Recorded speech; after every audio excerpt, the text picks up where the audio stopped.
You had a lot of employees and upper management that were entrenched in maintaining the status quo. They were not open to new suggestions at all. We literally had a policy that said every few days, animals that have been here X amount of days get euthanized. Yet we had 20 and 30 open kennels and cage spaces. We ran into all the typical excuses as to why they couldn't change, why they had to do it the same way over and over. Town Lake Animal Center was killing over 14,000 animals a year.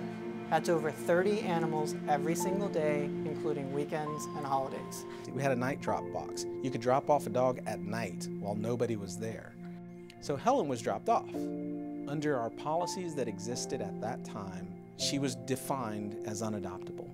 Who's going to go and adopt a dog that has 9 puppies in their belly? So she was put on the kill list. Unless you have a roadmap or you have somebody else that you can look to and say, well, they did it, this is how they did it, it's kind of hard to imagine what it could be like. It wasn't what we've done for all these years. We've always had this policy in place, and what are we going to do if we're full? What it takes is a commitment. You have to draw the line in the sand. I can pinpoint it. It's one meeting in an East Austin library, and it was that moment that something changed. It was like day and night. Because we were committed to saving every single kitten, people wanted to foster.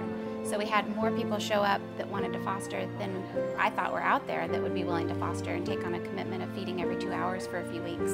Communities across the country have proved that there is enough love and compassion among the American public to overcome the irresponsibility of the few and to save all the lives at risk. Well, Austin Pets Alive, they took Helen, found her a foster home. She had 9 puppies, and then they adopted all of her puppies. We adopted Chucho, the last one, and then 2 weeks later, Helen was adopted by a family. There are 10 life companions in somebody's home right now that would not be there had it not been for someone thinking outside the box and thinking a little bit differently about how we do things. I think it's really, the opposition is starting to realize that it is possible anywhere. I always thought it would be possible. And you know, our lives are forever changed.